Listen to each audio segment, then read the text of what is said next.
Sir మీరు అన్నట్లుగా intermediate తర్వాత వాటికి ఒకేసారి ఫ్రీ టైం రావడం, డబ్బులు ఫ్రీగా ఉండటం చేస్తుంటారు. అంటే దీన్ని అరికట్టాలంటే ముందు పేరెంట్స్ తమ పిల్లలు చెడు మార్గంలో వెళ్ళారా లేదా, లేదా గంజాయి మత్తుబాన్ దీనికి బానిసయ్యారా లేదా అనేది ఎలాగ ఐడెంటిఫై చేయాలి ఒకటి. రెండోది దీన్ని కంట్రోల్ చేయాలంటే కాలేజ్ కానీ లేదంటే ఆ ఎడ్యుకేషన్ ఇన్స్టిట్యూట్స్లో కానీ పేరెంట్స్ కానీ ఏం చేయాలి? ఇది ఫస్ట్ ఆఫ్ ఆల్ దీనికి అలవాటు పడ్డ వ్యక్తులకి ఎలాంటి సిమ్టమ్స్ ఇంట్లో ఎట్లా ఐడెంటిఫై చేయొచ్చు ఒకసారి గమనించినట్టయితే, ఎప్పుడో పార్టీకి ఒకసారి వెళ్ళి ఒకసారి తీసుకొని అరే ఇది తప్పు, మనం అనవసరంగా తప్పులు చేస్తున్నాము అని సెల్ఫ్ కంట్రోల్ ఉన్న వ్యక్తులు మానేస్తారు, దాని జోలికి పోరు. అట్లా కాకుండా నంబర్ ఆఫ్ పార్టీస్ ఎక్కువ అవుతున్నాయి.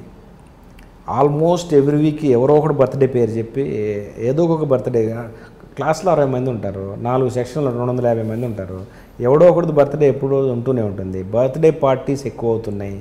ఆ వీకెండ్ పార్టీస్ ఇళ్లలో జరుగుతున్నాయా లేకపోతే పార్టీ ప్లేసెస్లో జరుగుతున్నాయా? చాలా మోస్ట్ ఇంపార్టెంట్. పార్టీ ప్లేసెస్లో అంటే అక్కడేం ఇళ్లలో అనుకోండి, ఇంట్లో జరుగుతుంది బర్త్డే పార్టీ, తల్లిదండ్రుల పర్యవేక్షణలో ఫుడ్ ప్రిపేర్ చేసి వాళ్ళ క్లోజ్ ఫ్రెండ్స్ మొత్తానికి వాళ్ళు సర్వ్ చేసి అట్లాంటి పార్టీలు చేస్తారు, బాగానే ఉంటుంది. అట్లా కాకుండా పబ్స్లో, క్లబ్స్లో, రెస్టారెంట్స్లో బర్త్డే పార్టీస్ అన్ని పార్టీలు తప్పని నేను చెప్పట్లేదు, కానీ మెజారిటీ జరుగుతుంది. అట్లాంటివి ఎక్కువ అవుతున్నాయా లేదా అని గమనించాలి ఒక పేరెంట్స్. అదే కాకుండా ఇది తాగే అలవాటు ఉన్నవాళ్ళు ఇంటికి వచ్చి గమనించినట్టయితే కళ్ళు ఎర్రగా ఉంటాయి, కళ్ళు ఎర్రబడతాయి ఒకటి. 2, అతను ఇంట్లో వాళ్ళతోటి డైరెక్ట్గా ఫేస్ టు ఫేస్ చేయకుండా టక్కన రూమ్లోకి వెళ్ళిపోతాడు, తన రూమ్లోకి వెళ్ళిపోతాడు. అంటే స్మెల్ వస్తుంది. స్మెల్ అంటే బాగా దగ్గరగా, నార్మల్గా ఆల్కహాల్ లాగా ఇది స్మెల్ ఉండదు, స్మెల్ ఎంత ఏం రాదు. బట్ ఫేస్కి దగ్గర నుంచి గమనించినట్టయితే కళ్ళు నిలపలేరు.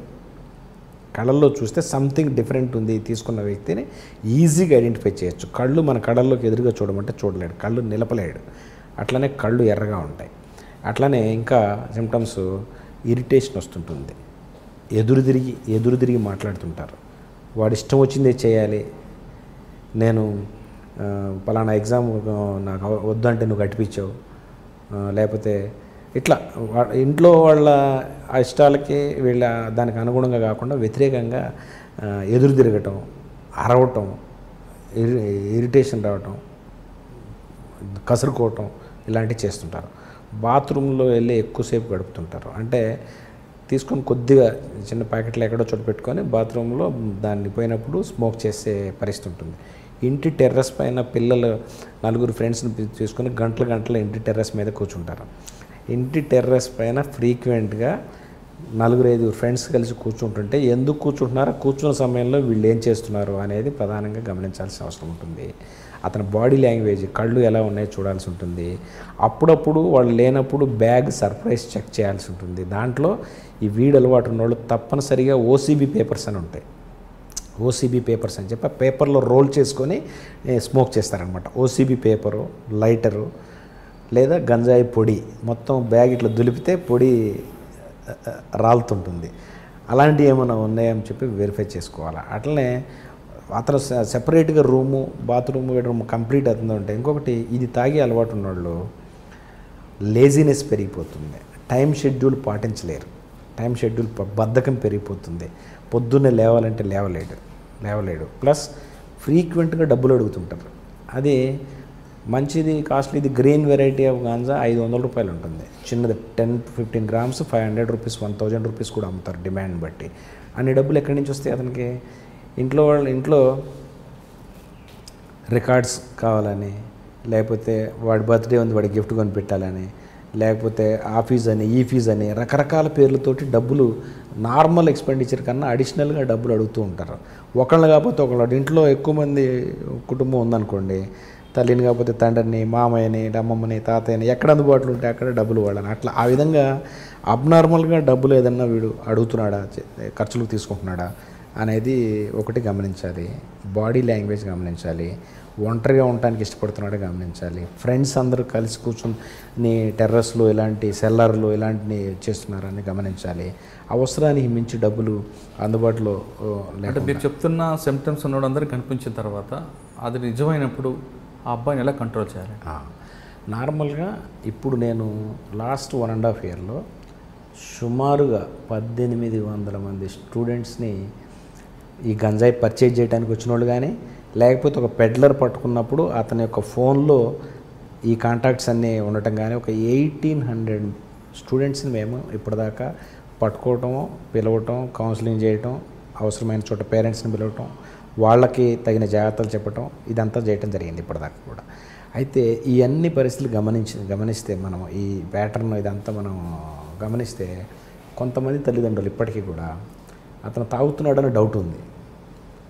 ఆ డౌట్ ఎక్స్ప్రెస్ చేస్తే వాడు దాన్ని నిజం చేసేస్తాడేమో, వీడు అంటే కొంచెం తెలిసినా తెలియనట్టు ఉండటం, ఒకవేళ తెలిసింది ఎట్లా తెలిసిపోయింది ఇంకేముంది ఇంకా అని చెప్పని వాడు మొత్తానికి ముందుకేస్తాడేమో. దీన్ని ఎట్లా హ్యాండిల్ చేయాలో తెలియక స్ట్రగుల్ అవుతున్న చాలామంది ఈ సందర్భంలో నేను గమనించడం జరిగింది.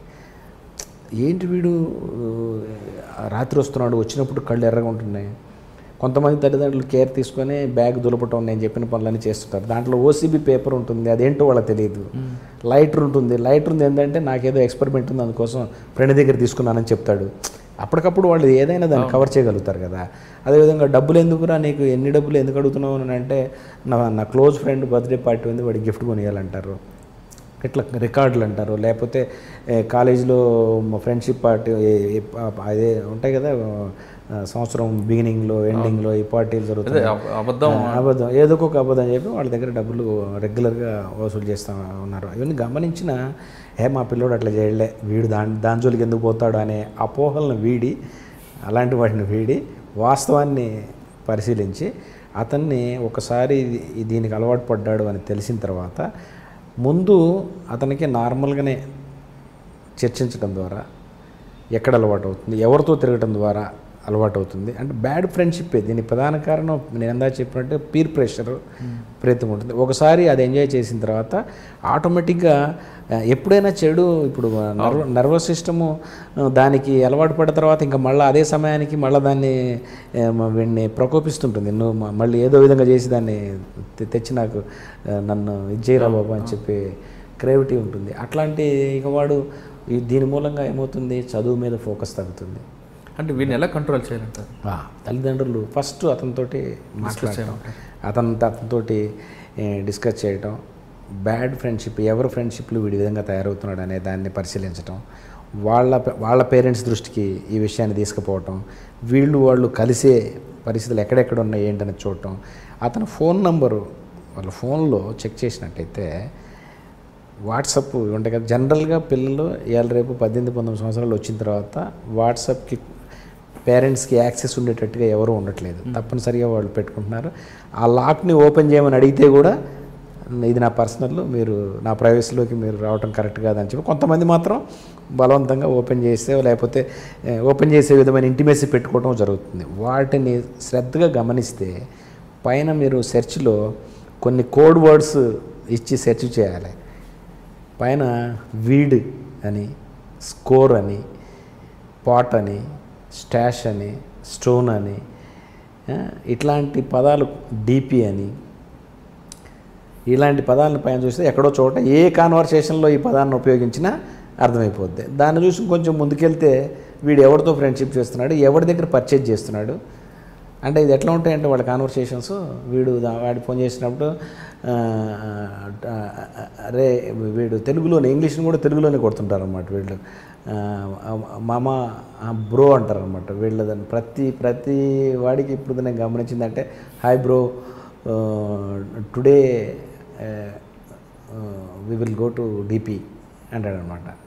అంటే no okay I will give 500, వాడు 500 వీడు 500, 1000 వేసుకొని వెళ్ళి వద్దామన్నట్టుగా ప్లాన్ చేసుకుంటారనమాట. ఇట్లా కాకుండా ఏం చేస్తారంటే అందరూ పూల్ చేసుకొని ఎవడో కొన్ని డబ్బులు పెట్టలేడు వాడికి తాగే అలవాటు ఉంటుంది, వాడిని పంపిస్తారనమాట దొరికే పాయింట్ దగ్గరికి. వాడు వెళ్ళి తీసుకొని వస్తాడనమాట. ఇట్లా వీళ్ళందరూ కూర్చొని పలానా చోట కలుద్దామని చెప్పని ఇట్లా ఆ అలవాటు కంటిన్యూ చేస్తారు. ముందు ఫస్ట్ ఆఫ్ ఆల్ అతన్ని తల్లిదండ్రులు, కుటుంబంలో ఇంకా అతనికి ఎవరైతే సన్నిహితంగా ఎవరి మాటలైతే అతను మర్యాదిస్తాడు, మామయ్యలు లేకపోతే అమ్మమ్మ తాతయ్యలు ఎవరైతే ఉన్నారో అతన్ని ప్రేమగా దగ్గర తీసుకొని ఆ అలవాటు వల్ల నష్టాలు ప్లస్ అది ఎందుకు అలవాటు. చాలామంది పిల్లలు బుకాయిస్తారు, నాకేం అలవాట్లేదు అది ఇది అని చెప్పి అంటారు. ఇప్పుడు సింపుల్గా మల్టీ డ్రగ్ స్క్రీనింగ్ టెస్ట్ అని చెప్పి అవైలబుల్ ఉంది, ప్రైవేట్ డయాగ్నోస్టిక్స్లో అందరు చేస్తున్నారు. అది 9 రకాల డ్రగ్లు, ఏ డ్రగ్లు అంటే 4 ప్యానల్, 6 ప్యానల్, 9 ప్యానల్, అంటే కెనాబిస్ అంటే గంజాయిది వస్తుంది. జస్ట్ యూరిన్ టెస్ట్ అది. ప్రైవేట్ డయాగ్నోస్టిక్ సెంటర్లు ఎక్కడేం చేస్తారు, ఇప్పుడు అన్ని సెంటర్స్లో ఇది వచ్చేసింది. యూరిన్ టెస్ట్ చేపిస్తే పాజిటివ్ నెగిటివ్ అని తెలిసిపోతుంది. పిల్లలు అనుమానం ఉండి వాడు బుకాయిస్తుంటే మీరు ఖచ్చితంగా అతన్ని చేస్తున్నాడు అని చెప్పి మీరు నమ్మితే, మరి అట్లయితే యూరిన్ టెస్ట్ చేద్దాం పదా అని చెప్పంటే వాడు ఒప్పేసుకుంటాడు ఖచ్చితంగా. లేదన్నా ఒక్కసారి తీసుకున్నాను ఫ్రెండ్తో కలిపి, ఎప్పుడు తీసుకోలేదు ఒక్కటేసారి తీసుకున్నాను అని చెప్పి స్టార్ట్ చేస్తాడు. ఒక్కసారిగా ఉండదు మనం లోతులోకి వెళితే. అట్లా వానితోటి ముందు ఫస్ట్ ఆఫ్ ఆల్ దీనివల్ల ఏ విధమైన నష్టాలు ఉన్నాయి అంటే, జనరల్గా ఇప్పుడు మా దగ్గర మేము పట్టుకున్న వాళ్ళకి కౌన్సిలింగ్ ఏది ఉంటుందంటే, దీనివల్ల ఫైనాన్షియల్ లాస్ ఏంటి, సోషల్ లాస్ అంటే ఇంపాక్ట్స్, సోషల్ ఇంపాక్ట్ ఏంటి, ఫైనాన్షియల్ ఇంపాక్ట్ ఏంటి, లీగల్ ఇంపాక్ట్ ఏంటి, హెల్త్ ఇంపాక్ట్ ఏంటి, హెల్త్ ఏ విధంగా, ఇట్లా 4-5 రకాలుగా అతన్ని హెల్త్ ఏ విధంగా దెబ్బతింటుంది దీని మూలంగా. దీనికి ఒకసారి ఎడిక్ట్ అయ్యి అలవాటు పడిపోతే చదువు మీద ఏ విధంగా ఫోకస్ ఉంటుంది, నర్వస్ సిస్టము, హార్ట్, ఊపిరితిత్తులు ఇదే విధంగా ఎఫెక్ట్ అవుతాయి. ఇట్లా హెల్త్ ఇంపాక్ట్ ఏముంది, సోషల్ ఇంపాక్ట్. ఒక గంజాయికి అలవాటు పడ్డ వ్యక్తికి సోషల్గా ఎలాంటి వాతావరణం ఉంటుంది, అతనికి ఏ విధమైన రెస్పెక్ట్ ఉంటుంది, అతనికి సమాజంలో ఉన్న విలువ పోతుంది. ఇట్లా గంజాయి అంటే ఏ కుటుంబానికి నువ్వు రిప్రజెంట్ చేస్తున్నావో ఆ కుటుంబానికి సొసైటీలో ఉన్న వాల్యూ తగ్గుతుంది. ఈ అలవాటు ఉంది. ఎవరితో పక్కనోడితో చెప్పుకునే పరిస్థితి ఉండదు. పక్కనోడితో మావాడు దీనికి అలవాటు పడ్డాడని చెప్పుకునే పరిస్థితి ఉండదు. అంత సోషల్ స్టిగ్మా ఫేస్ చేయాల్సి ఉంటుంది దీని మూలంగా.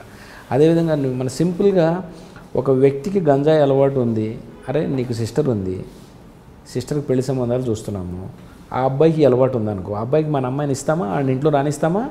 మరి నువ్వు మరి ఇంకొకటి ఇంట్లోకి వెళ్ళాలనుకుంటున్నావు ఈ అలవాటుతోటి? అంటే ఎంత సోషల్ స్టిగ్మా అంటే, సోషల్గా ఈ అలవాటుని ఎట్టి పరిస్థితుల్లో సమాజం ఆమోదించే పరిస్థితి లేదు. కాబట్టి ఎలాంటి సోషల్ ఇంపాక్ట్ ఉంది, హెల్త్ ఇంపాక్ట్ ఏముంది, ఫైనాన్షియల్ ఇంపాక్ట్. దీన్ని సంపాదించే దానికోసం డబ్బులు ఎక్కడి నుంచి వస్తున్నాయి? దొంగతనం చేయటం, అబద్ధాలు చెప్పటం, లేకపోతే ఆ స్టేజ్ దాటిపోయిన తర్వాత అవసరమైతే నలుగురు కోసం వీడు తీసుకొని వచ్చి అదే క్రైమ్ వైపుకి ఇవన్నీ కూడా ఎక్స్ప్లెయిన్ చేయాలి. Legal impact. ఇంకోటి వీళ్ళకి అర్థం కాదు ఏంటంటే, అమ్మితేనే నేరం, రవాణా చేస్తేనే నేరం అని అనుకుంటున్నారు. కన్జ్యూమ్ చేస్తే కూడా నేరమే. లీగల్ ఇంపాక్ట్ వచ్చి 27 ఆఫ్ NDPS యాక్ట్ ప్రకారము గంజాయి కానీ ఏ ఇతర నార్కోటిక్ డ్రగ్ అయినా కన్జంప్షన్ చేస్తే కూడా నేరమే. దానికి 1 సంవత్సరం వరకు జైలు శిక్ష, 20,000 రూపాయల జరిమానా లేదా 2 కూడా ఉన్నాయి. కన్జ్యూమ్ చేస్తే, నువ్వు ఈ కన్జంప్షన్ చేసావని ఎట్లా ప్రూవ్ చేయొచ్చు? సింపుల్ యూరిన్ టెస్ట్లో పాజిటివ్ వస్తుంది. ఇంకా వేరే ఎవిడెన్స్లు ఏం కలెక్ట్ చేసేవాళ్ళు పనిలే. నువ్వు ఎక్కడ కూర్చొని చేసావు, ఎవరి దగ్గర కొన్నావు, ఈ సైంటిఫిక్ ఎవిడెన్సెస్ ఏం అవసరంలా.